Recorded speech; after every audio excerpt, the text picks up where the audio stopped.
Hello friends, social science के अपने last video में हमने नागरिकता पढ़ा था, संविधान की विशेषताएं पढ़ी थी।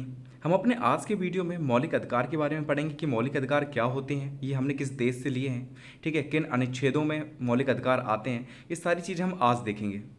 तो चलिए स्टार्ट करते हैं। मौलिक अधिकार यूएसए से लिए गए हैं। इनकी संख्या 7 थी, परंतु संपत्ति के अधिकार को 44वें संविधान संशोधन 1978 के तहत कानूनी अधिकार बना दिया गया, जो कि अब आर्टिकल 300A में है। इसलिए वर्तमान में 6 मौलिक अधिकार हैं। ठीक है, तो याद रखना जो मौलिक अधिकार हैं वो हमने अमेरिका से लिए हैं, जिसे हम यूएसए भी कहते हैं। ठीक है, 2017 में इससे रिलेटेड क्वेश्चन पूछा गया, तो याद रखना मौलिक अधिकार काफ़ी इंपॉर्टेंट है। और ये 12 अनुच्छेद से लेकर 35 अनुच्छेद तक आता है। ठीक है, अनुच्छेद 12 से लेकर 35 तक मौलिक अधिकार आते हैं। जितने भी अनुच्छेद 12 से 35 तक चीज़ें आती हैं वो सारे मौलिक अधिकार हैं। ठीक है, याद रखना टोटल मौलिक अधिकार कितने हैं, तो 6 हैं प्रेजेंट टाइम में। जब स्टार्टिंग इसकी हुई थी, जब ये संविधान बनाया गया था, उस समय 7 मौलिक अधिकार थे, जिसमें से एक मौलिक अधिकार को हटा दिया गया। कौन सा था वो, तो संपत्ति का अधिकार, जो कि 44वें संविधान संशोधन 1978 के तहत उसे क्या किया, कानूनी अधिकार बना दिया गया। ठीक है, और मौलिक अधिकार से उसे हटा दिया गया। तो ये चीज़ काफ़ी पूछी जाती है, इसलिए याद रखना कि 44वें संविधान संशोधन 1978 के तहत जो संपत्ति का अधिकार है उसे कानूनी अधिकार बना दिया गया, मौलिक अधिकार से उसे हटा दिया गया। ठीक है, और अब ये किस में आता है, तो आर्टिकल 300A में ये आता है। ठीक है, और वर्तमान में 6 मौलिक अधिकार हैं। इतनी चीज़ें आपको मौलिक अधिकार के बारे में पता होनी चाहिए। और देख लेते हैं क्या है, 6 मौलिक अधिकार कौन कौन से हैं प्रेजेंट टाइम में, उन्हें देख लेते हैं। तो पहला है आपका समानता का अधिकार, जो अनुच्छेद 14 से लेकर 18 तक आता है। दूसरा है आपका स्वतंत्रता का अधिकार, जो अनुच्छेद 19 से लेकर अनुच्छेद 22 तक आता है। फिर है शोषण के विरुद्ध अधिकार, जो अनुच्छेद 23 और 24 में आता है। फिर है धार्मिक स्वतंत्रता का अधिकार, जो अनुच्छेद 25 से लेकर अनुच्छेद 28 तक आता है। फिर है शिक्षा एवं संस्कृति का अधिकार, जो अनुच्छेद 29 से लेकर अनुच्छेद 30 तक आता है।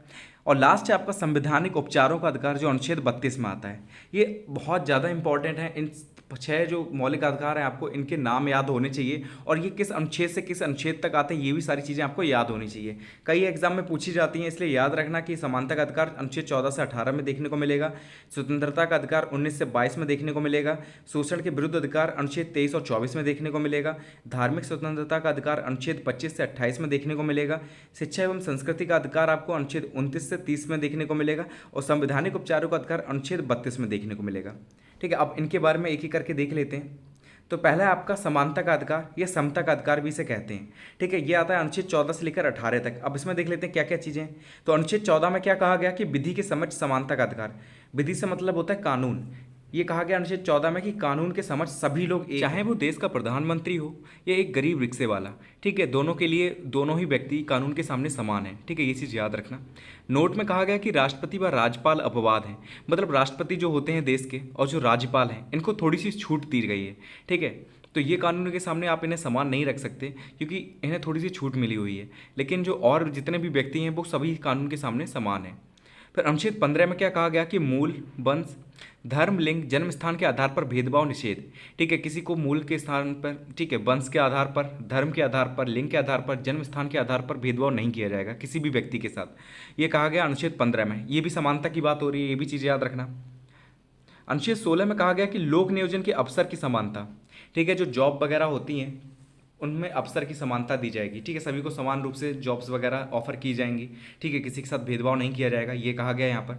अनुच्छेद 17 काफ़ी इंपॉर्टेंट है, याद रखना। अस्पृश्यता का अंत, मतलब जो छुआछूत वगैरह जो होती थी, जो पहले काफ़ी फैली हुई थी, ठीक है, उसका अंत कर दिया गया अनुच्छेद 17 के तहत। ये काफ़ी इंपॉर्टेंट है, इसे याद रख लेना। अनुच्छेद 18 में कहा गया उपाधियों का अंत। पहले क्या होता था कि काफ़ी तरीके की उपाधियाँ दी जाती थी। ठीक है, कोई व्यक्ति ज़्यादा पढ़ जाता था तो काफ़ी उसे उपाधि दी जाती थी, कोई किसी चीज़ में आगे होता तो उसे उपाधि दे दी जाती थी। लेकिन इसके तहत क्या किया गया अनुच्छेद 18 के तहत कि उपाधियों का अंत कर दिया गया। सिर्फ 1 या 2 तरीके की उपाधियां बची, जिसमें वीरता व शिक्षा संबंधी उपाधि दी जा सकती है। ठीक है, एक तो वीरता संबंधी उपाधि दी जा सकती है आपको, और दूसरी शिक्षा संबंधी उपाधि दी जा सकती है। ठीक है, इसके अलावा और कोई भी उपाधि नहीं दी जाएगी। अनुच्छेद 18 में याद रखना उपाधियों का अंत कर दिया गया। अनुच्छेद 17 में क्या है, तो अस्पृश्यता का अंत कर दिया गया, मतलब छुआछूत का अंत कर दिया गया। और जो अनुच्छेद 16 है वो आपका वो रिजर्वेशन से संबंधित है, या आप कह सकते हैं कि जो जॉब्स वगैरह होती हैं उनमें समानता की बात की गई है।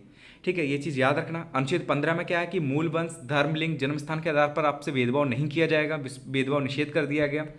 और अनुच्छेद 14 में क्या है कि कानून के सामने सभी व्यक्ति समान हैं। ठीक है, चाहे वो देश का प्रधानमंत्री हो, चाहे वो गरीब रिक्शे वाला हो। ठीक है, खाली इसमें अपवाद कौन कौन है, तो राष्ट्रपति और राज्यपाल अपवाद है। तो आपका दूसरा मौलिक अधिकार है स्वतंत्रता का अधिकार, जो कि अनुच्छेद 19 से लेकर अनुच्छेद 22 तक आता है। ये क्या कहता है तो देख लेते हैं। यह अनुच्छेद भाषा एवं अभिव्यक्ति की स्वतंत्रता देता है तथा अनुच्छेद 19 का प्रेस को स्वतंत्रता प्रदान कराता है। ठीक है, ये काफ़ी इंपॉर्टेंट है, कई बार ऑप्शनल में ये क्वेश्चन आता है कि अनुच्छेद 19 का किससे संबंधित है। तो प्रेस की स्वतंत्रता से ये संबंधित है कि ये प्रेस को छूट देता है कि आप अपनी बात को रख सकते हैं लोगों के सामने।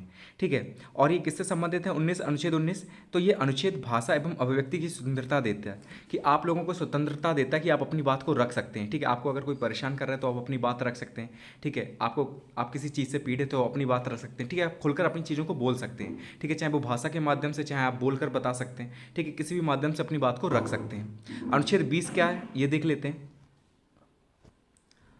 अनुच्छेद 20 में है कि अपराधों के लिए दोष सिद्धि के संदर्भ में संरक्षण।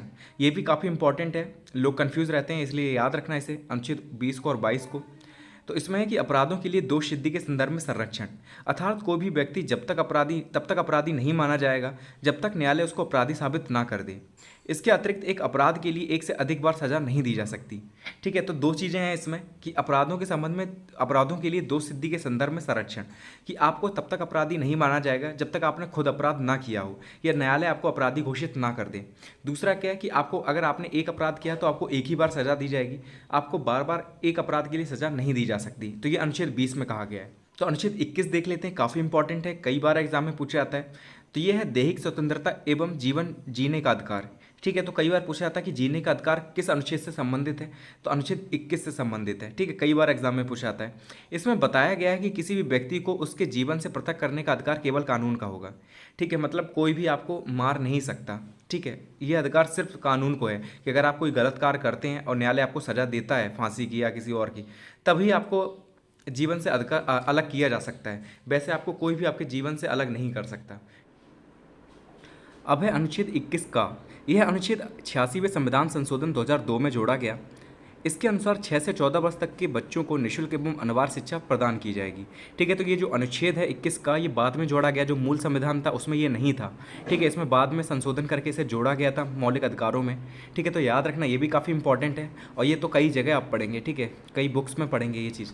ठीक है, तो अनुच्छेद 21 का काफ़ी इंपॉर्टेंट है। ये कब जोड़ा गया, तो 86वें संविधान संशोधन 2002 में जोड़ा गया। इसके अनुसार 6 से 14 वर्ष तक के जितने भी बच्चे होंगे किसी भी देश में, मतलब भारत में, उन्हें निःशुल्क एवं अनिवार्य शिक्षा प्रदान की जाएगी। ठीक है, तो भारत के बच्चों की बात हो रही है इसमें कि 6 से 14 वर्ष तक के जितने भी बच्चे हैं उन्हें निःशुल्क एवं अनिवार्य रूप से शिक्षा प्रदान की जाएगी।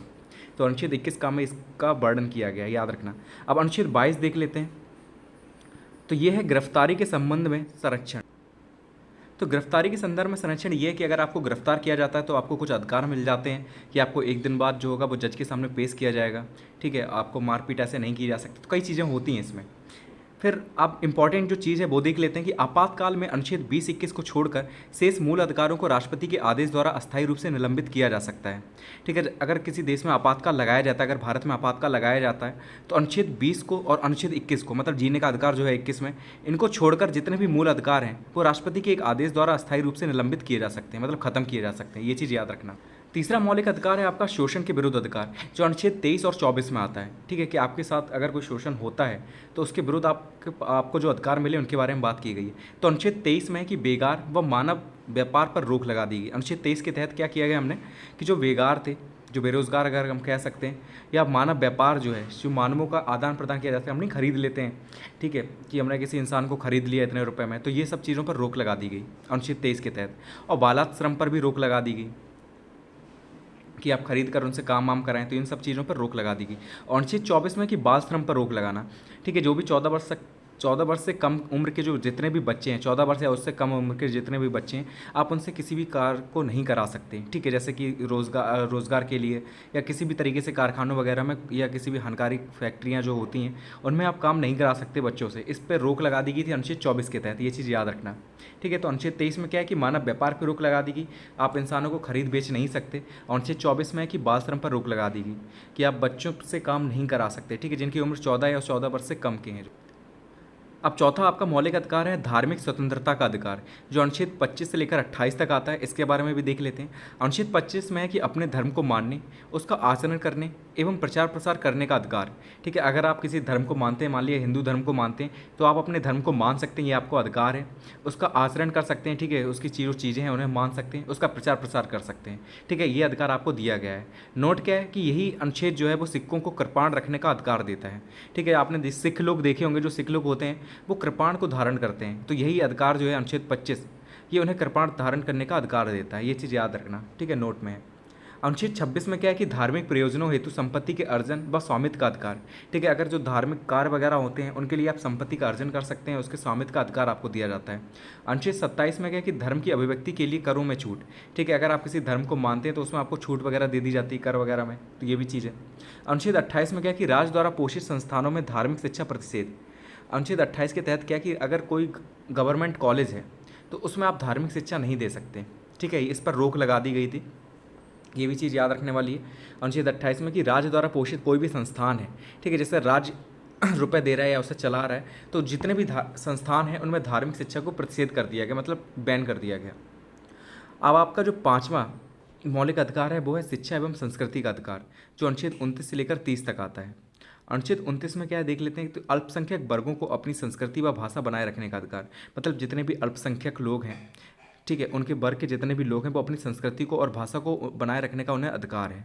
ठीक है, कि कैसे उन्हें अपनी संस्कृति बचानी है, भले वो कॉलेज खोल लें चाहे स्कूल खोल लें, या अपनी भाषा को बनाए रखने का उन्हें अधिकार दिया गया अनुच्छेद 29 के तहत। ये इंपॉर्टेंट है, याद रखना।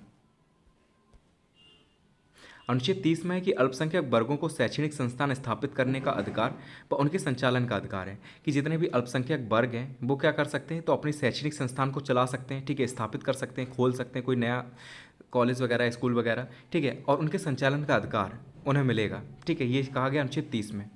अब हम देख लेते हैं अपना लास्ट जो मौलिक अधिकार है वो है संवैधानिक उपचारों का अधिकार, जो अनुच्छेद 32 में आता है। ये भी काफ़ी इंपॉर्टेंट है। अनुच्छेद 32, इस अनुच्छेद के तहत व्यक्ति मौलिक अधिकारों के हनन होने की स्थिति में सीधे सुप्रीम कोर्ट की शरण ले सकता है। कहने का मतलब है, अगर आपका कोई मौलिक अधिकार का हनन होता है, जैसे स्वतंत्रता का अधिकार आपको नहीं मिलता, आप कहीं पर जाते हैं आपको रोक लगा दी जाती है। ठीक है, कोई पब्लिक प्रॉपर्टी है, आप वहाँ पर जाना चाहते हैं, घूमना चाहते हैं, लेकिन आप पे कोई जाने नहीं दे रहा है। ठीक है, रोक लगा दे रहा है, या आपके साथ छुआछूत जैसा व्यवहार कर रहा है। ठीक है, समानता का व्यवहार नहीं किया जा रहा, आपके साथ भेदभाव हो रहा है, तो आप सीधा आर्टिकल जो 32 है या अनुच्छेद जो 32 है इसके तहत आप सीधे सुप्रीम कोर्ट जा सकते हैं। ठीक है, तो सुप्रीम कोर्ट सीधे आपके केस को सुनेगा, ये चीज़ कही गई है इसमें। इस अनुच्छेद के तहत सुप्रीम कोर्ट 5 रिट जारी करता है। 2019 में इससे रिलेटेड क्वेश्चन पूछा गया है, तो संवैधानिक उपचारों का अधिकार अलग से इसे अच्छे से पढ़ लेना। ठीक है, तो इस अनुच्छेद के तहत कितनी रिट जारी की जाती हैं, तो सुप्रीम कोर्ट 5 रिट जारी करता है। इसमें पहली है आपकी बंदी प्रत्यक्षीकरण, जिसे इंग्लिश में हीबियस कार्पस कहते हैं।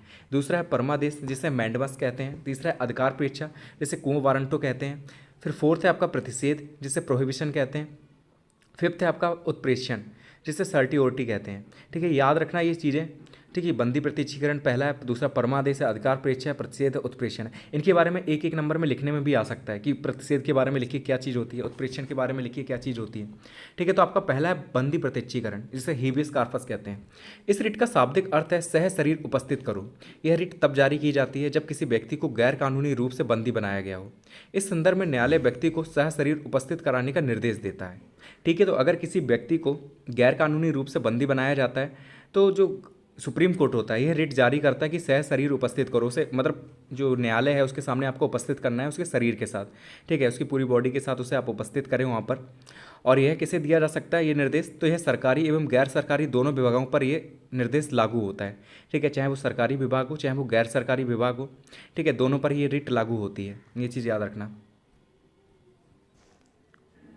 दूसरी रिट है आपकी परमादेश, जिसे हम मैंडमस कहते हैं। इसका शाब्दिक अर्थ है हम आदेश देते हैं। यह रिट तब जारी की जाती है जब कोई व्यक्ति सार्वजनिक पद पर होने के बावजूद अपने कर्तव्यों का निर्वहन नहीं कर रहा हो।